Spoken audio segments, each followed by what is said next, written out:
अस्सलाम वालेकुम दोस्तों, I am Mohammad Afzal and आप देख रहे हैं मेरा यूट्यूब चैनल अफ़ज़ल। तो ये आज का हमारा लेक्चर नंबर 3 है जिसमें हम ब्रांचेस ऑफ बायोलॉजी स्टडी करेंगे। तो लास्ट वीडियो में लेक्चर नंबर 2 में मैंने आपको बताया था कि बायोलॉजी की अदर ब्रांचेस भी होती हैं और मैंने आपको कुछ नाम भी बताए थे, जैसे मार्फोलॉजी है, एनाटॉमी है, फिजियोलॉजी है, हिस्टोलॉजी है, एटीसी बहुत सारी हैं। तो इस वीडियो में हम ब्रांचेस ऑफ बायोलॉजी जो हैं वो डिटेल में डिस्कस करने जा रहे हैं। तो वीडियो देखने से पहले आप सबसे गुजारिश है, अगर आप मेरे चैनल पे न्यू है तो मेरे चैनल को सब्सक्राइब करें और बेल आइकन बटन को ऑन कर दीजिए ताकि हर मज़ीद आने वाली वीडियो आप तक आती रहे। तो मार्फोलॉजी क्या चीज़ है? ये मार्फोलॉजी ग्रीक वर्ड है। मार्फ और लॉजी से ड्राइव हुआ है। मार्फ का मतलब होता है फॉर्म या स्ट्रक्चर, और लॉजी का मेरा मतलब आपको मैंने बायोलॉजी के टर्म में बताया था कि लॉजी का मतलब क्या होता है, स्टडी। तो मार्फोलॉजी की डेफिनेशन क्या हुई? The study of external form and structure of organism. तो जो external form and structure of organism किसी भी ऑर्गेनिज्म की होती हैं वो हम मार्फोलॉजी के डिसिप्लिन या मार्फोलॉजी में स्टडी करते हैं। तो एक्सटर्नल स्ट्रक्चर कौन सी होते हैं? जैसे स्किन है, ईयर है, आइज़ है, नोज़ है या टीथ है, ईटीसी, ये सारी एक्सटर्नल स्ट्रक्चर्स हैं। सेकंड नंबर पे है एनाटॉमी। एनाटॉमी भी एक ग्रीक वर्ड से ड्राइव हुआ है। एना का मतलब होता है पार्ट या टॉम का मतलब होता है कटिंग। तो एनाटॉमी क्या चीज़ है? The study of internal parts of organism. Anatomy अंदरूनी जो पार्ट्स होते हैं लिविंग ऑर्गेनिज्म की, उसकी स्टडी है।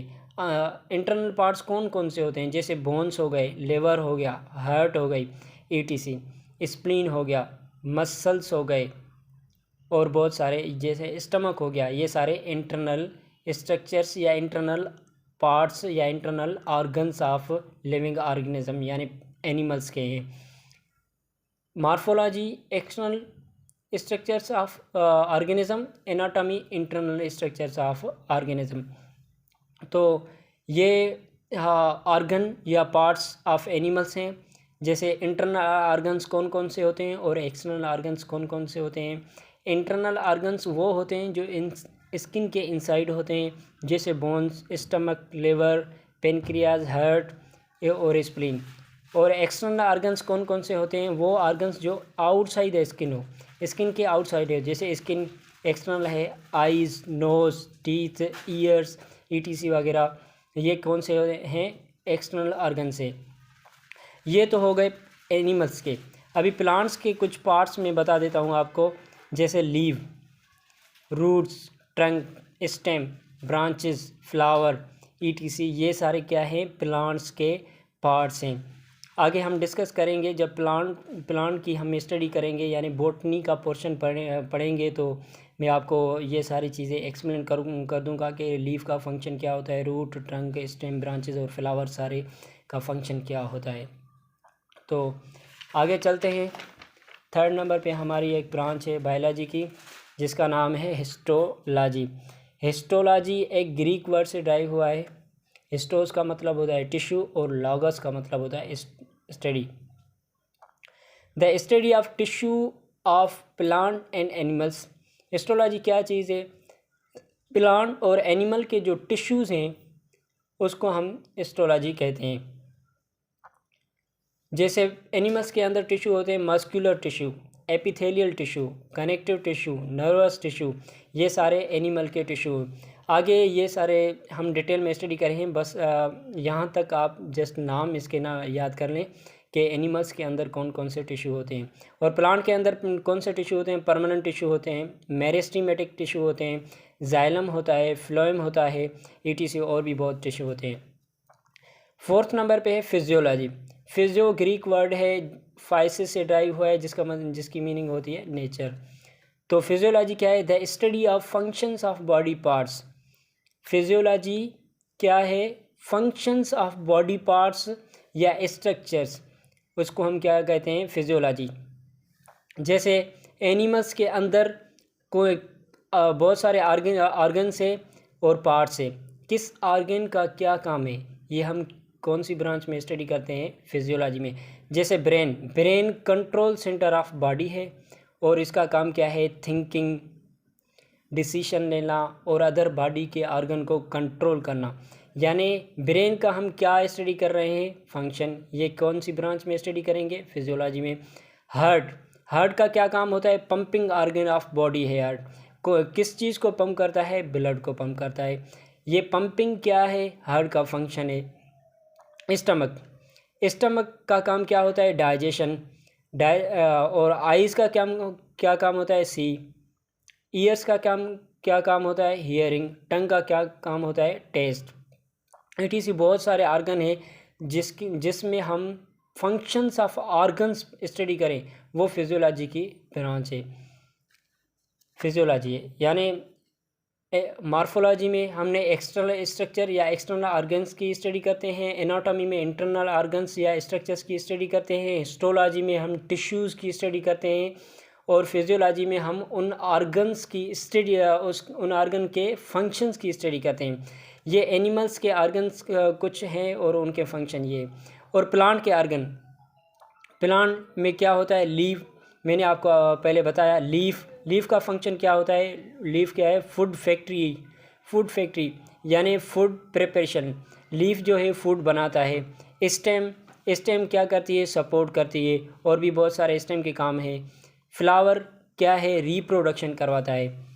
और रूट्स क्या है, एंकरिंग एंकरिंग का काम करती हैं। एंकरिंग का मतलब है कि ज़मीन के अंदर जो रूट होती है वो प्लांट को मजबूत करके रखती हैं, ताकि कोई भी एयर है या एनी अदर फोर्स है, अगर वो प्लांट को लगे तो प्लांट गिर न जाए। और रूट का और क्या काम होता है, वाटर। और इलेक्ट्रोलाइट्स का मतलब है जैसे साल्ट है, मिनरल्स हैं, ये एब्जॉर्शन रूट करवाती है, ज़मीन से एब्जॉर्शन करवाती है। ये हो गए कुछ प्लांट के पार्ट्स और उनके फंक्शन। आगे चलते हैं।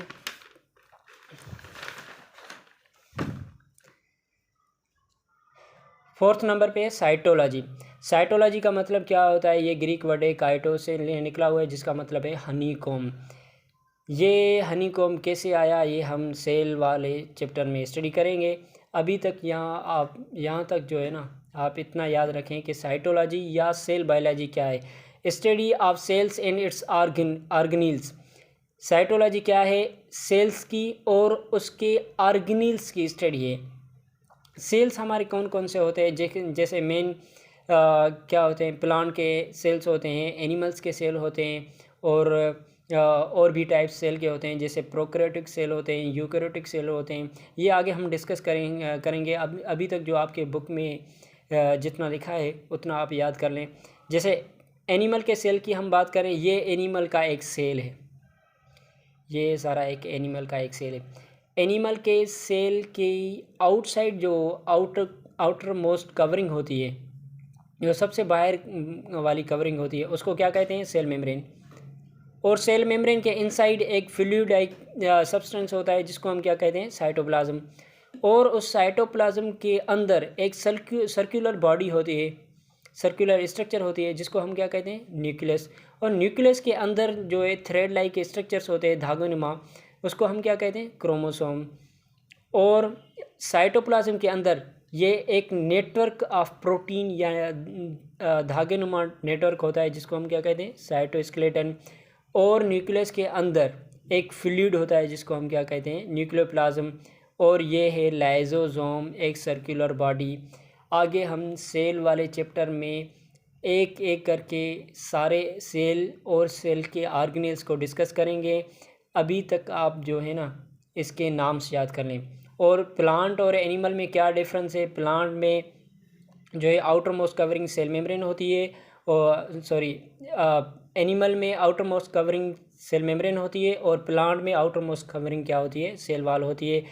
सेल वाल एक outermost covering of plant cell है, और इसमें एक और भी एक्स्ट्रा चीज़ होती है जो कि एनिमल सेल में नहीं होती, वो होता है क्लोरोप्लास्ट, जो एनिमल सेल में नहीं होता।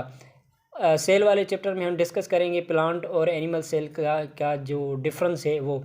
बाकी जो है सेल मेम्ब्रेन हो गई, न्यूक्लियस हो गई, लाइसोसोम हो गए, न्यूक्लियोप्लाज्म है, साइटोस्केलेटन है, ईटीसी, ये तकरीबन जो है ना ये सारे प्लांट में भी होते हैं, एनिमल में भी होते हैं। अब 5th नंबर पे है टैक्सोनॉमी। टैक्सोनॉमी एक ग्रीक वर्ड है, टैक्सिस से निकला हुआ है। टैक्सिस का मतलब होता है अरेंजमेंट और नोमस का मतलब क्या होता है, नेम। यानी टैक्सोनॉमी क्या है, the study of rules, classification and naming of organism on the basis of similarities and dissimilarities. Taxonomy में हम रूल्स को स्टडी करते हैं। कौन से रूल्स को हम स्टडी करते हैं, जो कि लिविंग ऑर्गेनिजम्स को क्लासीफाई करने में हेल्प करते हैं। और टैक्सोनॉमी में हम क्या करते हैं, हर एक ऑर्गेनिज्म को एक बायोलॉजिकल नेम देते हैं। किस बुनियाद पे क्लासीफाई करते हैं, सिमिलरिटीज़ एंड डिसिमिलरिटीज़ के बुनियाद पे क्लासीफाई करते हैं। जैसे कि आगे हम पढ़ेंगे कि किसी भी हम ऑर्गेनिज्म को जो नेम देते हैं, उन नेम देने के जो है ना कुछ रूल्स होते हैं।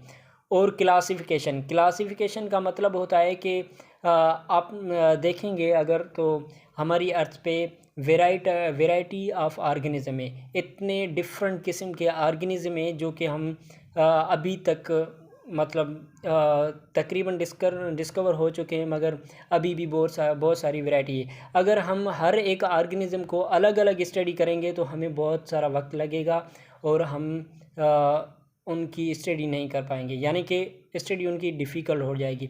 इसलिए हम जो लिविंग ऑर्गेनिज्म है उनको क्लासीफाई करते हैं ताकि हमारा वक्त भी बच जाए और हम उन ऑर्गेनिज्म को एक अच्छे तरीके से स्टडी कर सकें और समझ सकें। तो लिविंग ऑर्गेनिजम्स के ग्रुप्स आगे हम डिस्कस करेंगे, मगर मैं यहाँ आपको नाम बता देता हूँ कि किंगडम एनिमलिया में सिर्फ वो जानदार रखे गए हैं जो कि एनिमल्स हैं। एनिमल्स की चंद करेक्टरिस्टिक हैं जो प्लांट से डिफरेंट है या फंजी से डिफरेंट है, प्रोटिस्ट से या प्रोक्यूर से डिफरेंट है, वो हम आगे डिस्कस करेंगे। 2nd नंबर है किंगडम प्लांटी, 3rd नंबर है किंगडम फंजी, 4th नंबर पे है किंगडम प्रोटिस्टा और किंगडम प्रोक्यूरेटा। तो ये सारे 5 ग्रुप हैं जिसमें हमने लिविंग ऑर्गेनिज्म को क्लासीफाई किया है। तो आज की इस वीडियो में हमने कितनी ब्रांचेस ऑफ बायोलॉजी डिस्कस की, 5। सबसे पहले morphology, external structures of living organism, 2nd number पे anatomy, internal structures of living organism, 4th number पे हिस्टोलॉजी, 3rd नंबर पे हिस्टोलॉजी का क्या मतलब होता है, study of tissues of living organism. और जो physiology study of functions of living organism, functions of parts of living organism. और cytology study of cell and its organelles. और 5th नंबर पे टैक्सोनॉमी का मतलब क्या होता है, लिविंग ऑर्गेनिज्म की क्लासिफिकेशन की स्टडी। तो आज की इस वीडियो में इतना काफ़ी है, मिलते हैं नेक्स्ट वीडियो में।